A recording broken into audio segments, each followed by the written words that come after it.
السلام عليكم ورحمة الله وبركاته. الحمد لله رب العالمين والصلاة والسلام على سيدنا محمد وآله وصحبه أجمعين. قال الله تعالى في القرآن العظيم: أعوذ بالله من الشيطان الرجيم. بسم الله الرحمن الرحيم. يا أيها الذين آمنوا ادخلوا في السلم كافة ولا تتبعوا خطوات الشيطان إنه لكم عدو مبين. صدق الله العلي العظيم. சர்வ புகழும் புகழ்ச்சியும் இவ்வுலகை படைத்து பரிபாலித்து கொண்டிருக்கக்கூடிய எல்லாமல்ல அல்லாஹ்விற்கு, எல்லாமல்ல அல்லாஹ் ரப்புல் ஆலமீன் மேற்காணக்கூடிய திருமறை வசனத்தின் மூலமாக ஒரு மனிதன் இந்த மார்க்கத்தில் எவ்வாறு நிலைத்திருக்க வேண்டும், அந்த சத்தியத்தை எவ்வாறு பின்பற்றி நடக்க வேண்டும், சில ஊசலாட்டங்கள் வருகின்ற பொழுது அது ஷைத்தானியத்தான தன்மைகளிலிருந்து ஏற்படக்கூடியதாக இருக்கின்றது, அவைகளை நீங்கள் பின்பற்றிவிட வேண்டாம் என்கின்ற அடிப்படையில் எல்லாம் அல்லாஹ் தஆலா இவ்வாறு குறிப்பிட்டு காட்டுவான். யா அய்யுஹல்லதீன ஆமனு, ஈமான் கொண்ட விசுவாசிகளே, உதுகுலு ஃபிஸ்ஸில்மி காஃபா, இறைவனால் அங்கீகரிக்கப்பட்ட மார்க்கமான இஸ்லாத்தில் முழுமையாக நீங்கள் நுழைந்து விடுங்கள். வலா தத்தபிஉ குதுவாத்தி ஷைத்தான், ஷைத்தானுடைய அடிச்சுவடுகளை நீங்கள் பின்பற்றாதீர்கள். இன்னஹு லக்கும் அதுவும் முபீன், நிச்சயமாக அவன் உங்களுடைய பகிரங்கமான பகைவனாக இருக்கிறான் அப்படிங்கிறத எல்லாமல்ல அல்லாஹ் ரப்புல் ஆலமீன் குறிப்பிட்டு காட்டுகிறார். இந்த வசனம் எதற்காக வேண்டி இறங்கியது, அதனுடைய நோக்கம் என்ன என்பதை நாம் பார்க்கின்ற பொழுது, நம்முடைய அந்த ஷரியத்தினுடைய விஷயத்துல தடுமாற்றங்கள் எந்த மனிதனுக்கும் வந்து விடக்கூடாது.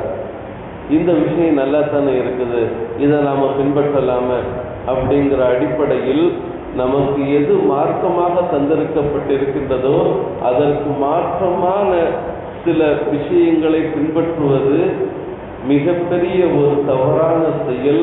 அது ஷைத்தானியத்தான அடிச்சுவடுகளை பின்பற்றக்கூடிய ஒரு விஷயம் என்பதை அல்லாஹு தஆலா உணர்த்தும் வண்ணமாக ஒரு வரலாற்று குறிப்பை பின்னணியாக கொண்டு இந்த திருமறை வசனத்தை அல்லாஹு தஆலா இறக்கி வச்சான். நபி தோழர்களில் அப்துல்லாஹ் இப்னு சலாம் ரலியல்லாஹு தஆலா அன்ஹு அவர்கள் போன்ற சஹாபாக்கள் யூத அறிஞர்களாக இருந்து முஸ்லிமாக ஆனவர்கள். யூதர்கள்ல அறிஞர்களாக இருந்து இஸ்லாத்தை ஏற்றவர்கள். இவர்கள் இஸ்லாத்தில் இணைந்த பிறகு அவர்களுடைய உள்ளத்தில் ஒரு விதமான சில மாற்றங்கள், அதாவது யூதர்களைப் போல சனிக்கிழமை தினத்தையும் மதித்து வந்தார்கள்.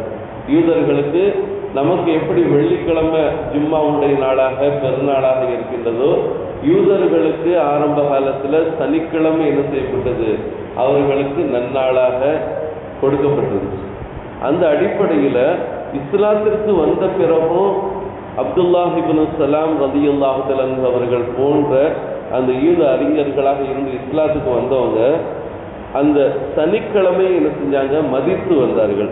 அது மட்டுமல்லாது நமக்கு அனுமதிக்கப்பட்ட, நமக்கு உணவு உண்ண அனுமதிக்கப்பட்ட ஒட்டக இறைச்சியை சாப்பிடுவதிலிருந்தும் தன்னை தவிர்த்து கொண்டார்கள். யூதர்கள் என்ன செய்ய மாட்டாங்க, ஒட்டக கறி எதுவும் சாப்பிட மாட்டாங்க. அப்போ அதை விட்டு என்ன செஞ்சிட்டாங்க, தன்னை தவிர்த்து கொண்டு அவர்களுக்குள் ஒரு எண்ணம், இப்படி செய்வதால் 2 நபிமார்களையும் ஷரியத்துகளையும் பேணிய கூடுதல் நன்மை நமக்கு கிடைக்கும் என்பதாக அவங்களுடைய எண்ணம் இருந்துச்சு. அதாவது யூதர்களுடைய அந்த விஷயத்துல அவங்களுக்கு நபியாக அனுப்பப்பட்ட அந்த நபியையும் பின்பற்றிய ஒரு நன்மையும், நாயகம் ஸல்லல்லாஹு அலைஹி வஸல்லம் அவர்களை பின்பற்றிய அந்த நன்மைகளும் நமக்கு இரட்டிப்பாக கிடைக்கும் அப்படிங்கிற ஒரு எண்ணம் அந்த தோழர்களுக்கு ஏற்பட்ட பொழுது இந்த எண்ணம் தவறானது. எப்பொழுது இஸ்லாம் வந்ததோ, நபிகள் நாயகம் ஸல்லல்லாஹு அலைஹி வஸல்லம் அவர்களின் மார்க்கம் வந்ததோ, அப்பொழுது ஏற்கனவே இருந்த அனைத்து ஷரியத்துகளும் செயலற்று செல்லுபடியற்றதாக ஆகிவிட்டது. இஸ்லாத்தில் முழுமையாக இணைந்து முழு மனதுடன் உடலும் உள்ளமும் இரண்டர கலந்து இஸ்லாத்தில் செயல்பட வேண்டும் என்பதை எல்லாம் அல்லாஹ் ரப்பல் ஆலமீன் இந்த திருமறை வசனத்தை இறக்கி வச்சு, ஷைத்தானின் அடிச்சுவடுகளை நீங்க என்ன செய்யாதீங்க, பின்பற்ற வேண்டாம் அப்படிங்கிற அடிப்படையில் அல்லாஹு தஆலா இது சார்ந்து அவர்களுடைய அந்த மனோநிலையை மாற்றும் வண்ணமாக அல்லாஹ் இந்த திருமறை வசனத்தை இறக்கி வச்சு, நீங்க எந்த விஷயத்திலும் நீ என்ன செய்யக்கூடாது, தடுமாறி விடக்கூடாது அப்படிங்கிறத நமக்கு அல்லாஹு தஆலா குறிப்பிட்டு காட்டுறான். அதுதான் ஷரியத்தில் சத்திய விஷயத்தில் நாம் என்ன செய்யணும், சரியான முறையில் சத்திய மார்க்கத்தில் இருக்க வேண்டும் என்பதை அல்லாஹு தஆலா உணர்த்தி காட்டியது மட்டுமல்லாது, ஒரு சமயம் ஹஸரத் உமர் ரலியல்லாஹு தஆலா ஹஸரத் உமர் ரலியல்லாஹு தஆலா நபிகள் நாயகம் ஸல்லல்லாஹு அலைஹி வஸல்லம் அவர்களிடத்துல, யா ரசூலல்லாஹ், நாயகமே, தௌராத் வேதத்தை ஓத தெரிந்த ஒருவர், அவர் ஓத நான் என்ன செஞ்சேன் கேட்டேன், தௌராத் வேதத்தை அவர் ஓத நான் கேட்டேன், நுட்பமான விஷயங்கள் அதில் உள்ளது, அதை நான் எழுதி வைத்துக் கொள்ளலாமா? சில தௌராத்தினுடைய வேதத்தில் சில நுட்பமான விஷயங்கள் எழுதப்பட்டிருந்துச்சு, அது அவர் ஓதினாரு, அது என்னமோ எனக்கு கொஞ்சம் மனசுக்கு நல்லதா பட்டுச்சு, அதை நான் எழுதி வைத்துக் கொள்ளலாமா என்பதாக ஹஸரத் உமர் ரலியல்லாஹு தஆலா அவர்கள் கேட்ட பொழுது, நாயகம் ஸல்லல்லாஹு அலைஹி வஸல்லம் அவர்கள் சொன்னார்கள், என்ன உமரே, இன்னும் தடுமாற்றத்தில் தான் இருக்கிறீரா? குர்ஆனை விடவா உயர்வாக அந்த வேதத்தினுடைய விஷயங்கள் உங்களுக்கு தெரிந்தது என்பதாக கோபத்துடன் என்ன செஞ்சாங்க கேட்டாங்க. அந்த அடிப்படையில் சில சத்திய மார்க்கத்தினுடைய விஷயங்கள் அறியாது சில மக்கள் சில கொள்கைகளை சில விஷயங்களை பின்பற்றக்கூடிய ஒரு நிலைமையில நம்முடைய எத்தனையோ மக்களுடைய நிலைப்பாடுகள் தடுமாறி கொண்டிருக்கக்கூடிய ஒரு சூழ்நிலையில் இது போன்ற ஒரு நிலை ஏற்படக்கூடாது அப்படிங்கிறத நாயகம் ஸல்லல்லாஹு அலைஹி வஸல்லம் அவர்கள் உணர்த்தி காட்டினாங்க. பொதுவாக என்னிடத்துல ஒரு மனிதர், அதாவது இன்ஜிலினுடைய வேதம் பைபிளினுடைய விஷயத்தில் ஒரு விளக்கம் கேட்டாங்க. அதாவது மார்க்கம் தெரிந்தவர்களாக இருந்தால் அதை புரிந்து கொண்டு குர்ஆன ஹதீஸை பின்பற்றக்கூடியவங்களாக இருப்பாங்க.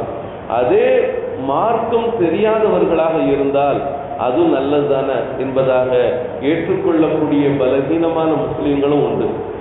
இப்போ அந்த மனிதர் கேட்கின்றார், இந்த பைபிள் ஆகப்பட்ட இன்ஜில் வேதமும் இறைவனால் இறக்கப்பட்டது தானே, அதையும் நீங்கள் ஏற்றுக்கொள்ளாம இறைவனால் இறக்கப்பட்ட ஒன்றை நீங்கள் ஏன் வெறுக்கிறீங்க, அதையும் ஏற்றுக்கொண்டு செயல்படுத்தலாமா, அது ஒரு நபிக்கு இறக்கப்பட்டது தானே என்பதாக கேட்ட பொழுதுதான் அந்த இடத்துல ஒரு விஷயத்தை குர்ஆனுடைய வசனத்தை கொண்டே நான் சொன்னேன். நீங்கள் சொல்வது இறைவனால் இறக்கப்பட்ட ஒரு வேதம் தான், அதில் அது மாற்றம் சொல்லவில்லை. இருந்தாலும் எல்லாமல்ல அல்லாஹ் ரப்பல் ஆலமீன் திருமறை வசனத்தின் மூலமாக சொல்றான், ஒமா ஆத்தாக்குமுர் ரசூலு, உங்களுடைய ரசூல் இறை தூதர் எதை கொண்டு வந்தார்களோ ஃபஹுதுஹு, நீங்கள் அதை பற்றி பிடித்துக் கொள்ளுங்கள், அதை எடுத்துக் கொள்ளுங்கள். ஒமா நஹாக்கும் அன்ஹு ஃபன்தஹு, அவங்க எதை விட்டுமெல்லாம் உங்களை தடுத்தார்களோ அதை விட்டும் நீங்கள் தவிர்த்து கொள்ளுங்கள் என்பதாக இந்த குர்ஆன்ல ஒரு வசனத்தை எங்களுக்கு இறைவன் இறக்கி வச்சிருக்கிறான அப்படின்னு சொன்ன உடனே அவர் எந்திரிச்சு போயிட்டார். இப்படித்தான் சில மார்க்கம் தெரியாத மனிதர்களிடத்துல சில விஷயங்கள் சொல்லப்பட்டு அவர்கள் அந்த ஷரியத்துல என்ன செய்யறாங்க, தடுமாறக்கூடிய ஒரு நிலைப்பாடுகள் இருக்குது. அதனால தான் அல்லாஹ் தஆலா என்ன செய்யறான், இறைவனால் அங்கீகரிக்கப்பட்ட மார்க்கத்துல முழுமையாக இருங்க, அதுல என்ன சொல்லப்பட்டிருக்கின்றதோ அதை முழுமையான முறையில் பின்பற்றக்கூடியவங்களாக இருங்க அப்படிங்கிறத எல்லாம் அல்லாஹ் தஆலா குறிப்பிட்டு காட்டுறான். அதனால தான் நாம் எந்த மார்க்கத்தில் இருக்கிறோமோ அது சார்ந்த அனைத்து விதமான விளக்கங்களையும் தெரிந்த நிலைமையில் அந்த மார்க்கத்தை நாம் பின்பற்றக்கூடியவர்களாக இருக்க வேண்டும். தடுமாற்றம் ஏற்பட்டு விடக்கூடாது. அந்த தடுமாற்றம் ஷைத்தானுடைய அடிச்சுவடு என்பதையும் அல்லாஹு தஆலா குறிப்பிட்டு காட்டுகின்றான்.